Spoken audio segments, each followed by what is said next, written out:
Hi everyone! Welcome to Sulit Tech Reviews. So nandito sa atin ngayon itong Redmi 7A. I-unbox natin, itetest natin, at pag-uusapan natin kung bakit sobrang sulit yung cellphone na to.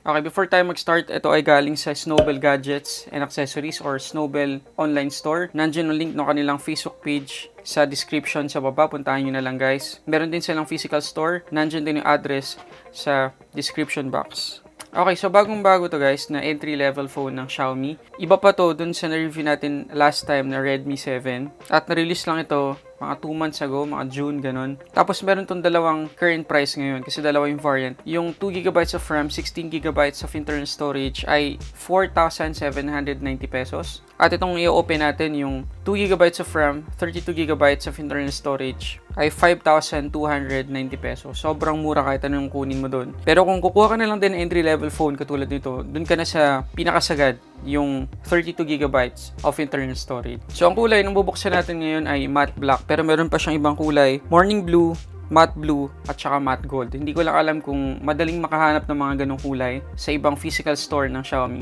Chat nyo yung Snowbhel online store, baka meron naman sila. Okay, so unbox natin to guys. Napakasimple lang naman ng box niya, so wala naman na tayong pag-uusapan dito sa box. So open natin. Okay, so pag open natin ng box, merong document sleeve ulit dito. At alam na natin kung ano yung laman yan. Sana lang meron tong case, pero tingnan natin kung meron talaga. Wala siyang case guys, documentation lang. Tapos SIM injector tool. Tapos ito yung mismong phone. So pag hindi pa naman natin tapos buksan yung box, baka naman meron. Tingnan natin. So ito yung phone, napakaliit lang niya. Sobrang liit lang. Ayan pa natin dito, wala talagang case. So meron siyang micro USB, ito USB cable. Yan, hindi siya USB Type-C guys. Tapos yung 10 watts na charger niya dito. Ito yung isa sa pinakamagandang makukuha mo dito sa phone na to. Meron siyang fast charger agad. Hindi ka nabibili separately. Hindi katulad ng sobrang mahal na iPhone na makukuha mo lang yung 5 watts charger nila. Apple, ano nangyari doon? Okay, so ito yung phone. Tanggalin natin dito sa plastic. Ito siya. Ayan, sobrang komportable niya sa kamay. Yun nga lang talagang wala siyang case. Pero ang alam ko sa Snowbhel meron na silang case. So pakichat na lang sila. Ito siya.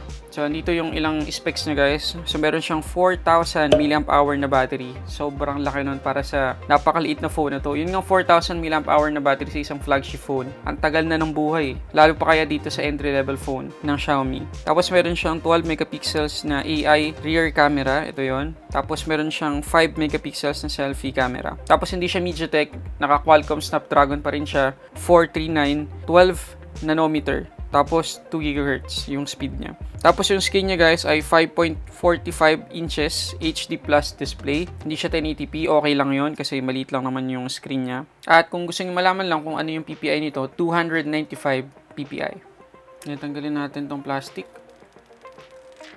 Okay, habang hinihintay natin ma-open guys, pakita ko lang sa inyo yung SIM tray niya. Ayan o.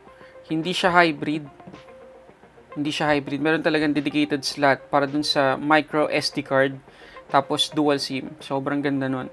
So dito pa lang, sobrang sulit na Paano pa kaya pag ginamit na natin yung phone? So ulitin ko so far, meron tayong 4,000 mAh na battery, Snapdragon 439, 720p display, tapos dedicated slot para sa SD card, hindi siya hybrid. Tapos yung maximum capacity na pwede mo ilagay dito ay 256GB of SD card. Tapos ang maganda pa dyan guys, ang good news, MIUI 10 na siya agad. So setup ko lang, tapos balikan natin.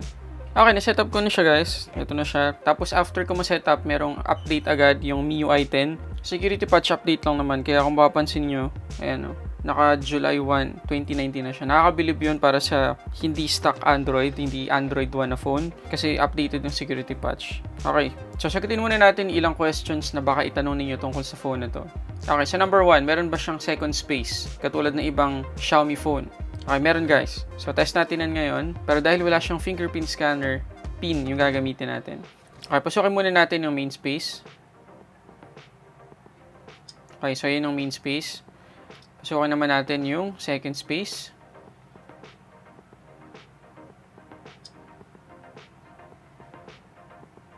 Okay, next question. Meron ba siyang dark mode? Check natin yan dito sa settings. Tapos, display, meron siyang dark mode. Yun. Okay, meron din ba siyang double tap to wake? Balik tayo dun sa display. Double tap screen to wake. Ayan, so pwede nating double tap. Tapos enter natin yung ating pin. Meron din ba siyang full screen gestures? Balik tayo sa settings, tapos full screen display, at meron siyang full screen gestures. So test natin yan. Ayun. So meron siyang gestures. Okay, so ang titest naman natin ngayon guys ay yung performance nito pagdating sa Antutu benchmark tapos yung gaming performance. Which is, again, sasabihin ko na hindi natin masyadong ina-expect yung magandang performance dito pero test pa rin natin. So, Antutu benchmark tayo. Okay, test natin.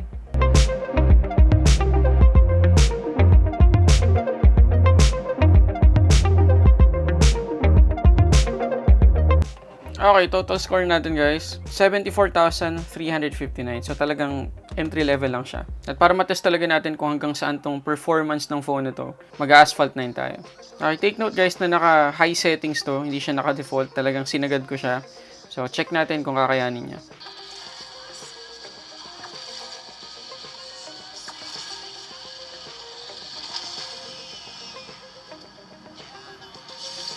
Okay, so makikita natin na sa una pa lang, merong mga frame drops na nangyayari. Pero, wala masyadong lag na nararamdaman. May frame drops ha, pero hindi lag eh. Ayun, may konting lag dun. Pero generally speaking, kaya niya guys eh. Kaya niya yung Asphalt 9.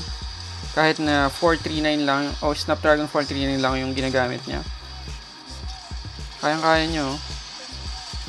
Halos walang lag, halos walang delay. Entry level pa rin ng performance niya. Pero the fact na nakaya niya yung Asphalt 9, napakalaking evidence na nun para masabi nating sobrang sulit yung Redmi 7A. Okay, last na pag-uusapan natin guys ay yung camera niya. So ito yung mga photos tsaka video na nakunan ko gamit yung 7A.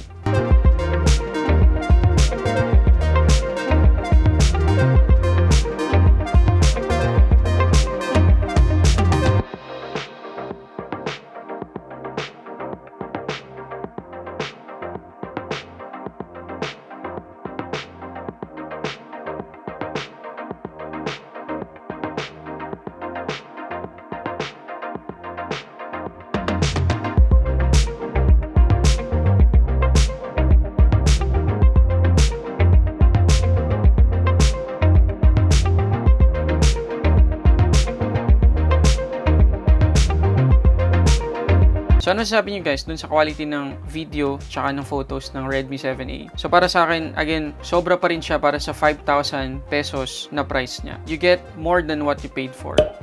Okay, so sulit pa guys si Redmi 7A. Kanina ko pa sinasabi na sulit yung phone na to para sa price niya. Kasi hindi naman siya ganun kamahal, 5,000 plus lang at napakadami mo nang makukuha. Again, ulitin ko, meron kang second space, meron kang double tap to wake, meron kang dark mode, tapos updated yung security patch. Maganda yung battery life, 4,000 mAh na battery. Snapdragon 439, entry level pero at least Snapdragon, hindi MediaTek. At capable siya na makapag-handle ng mga high graphics na game katulad ng Asphalt 9. Although hindi siya super graphics talaga na generate niya lahat ng graphics, pero nakaya niyang i-handle. So gusto ko i-recommend to dun sa mga tao na gustong mag-umpisa sa Android phones. Kung galing ka sa iOS, dito ako muna mag-try kung gusto mo lang naman. Or kung gusto mong gawing second phone to, saktong-saktong choice to. Tapos kung ayaw mo naman gumastos ng sobrang mahal kasi okay na sa'yo yung makapag-text ka, makapag-call ka, okay din yung camera. Perfect si Redmi 7A. So in short, sulit na sulit kayo dito guys. So kung gusto nyo itong bilhin, please contact Snowbhel Online Store. Nandyan yung kanilang Facebook page, tsaka yung address na kanilang physical store sa description sa baba. So maraming salamat ulit sa panonood guys. Please don't forget to like, comment, subscribe para sa samot-saring unboxing reviews.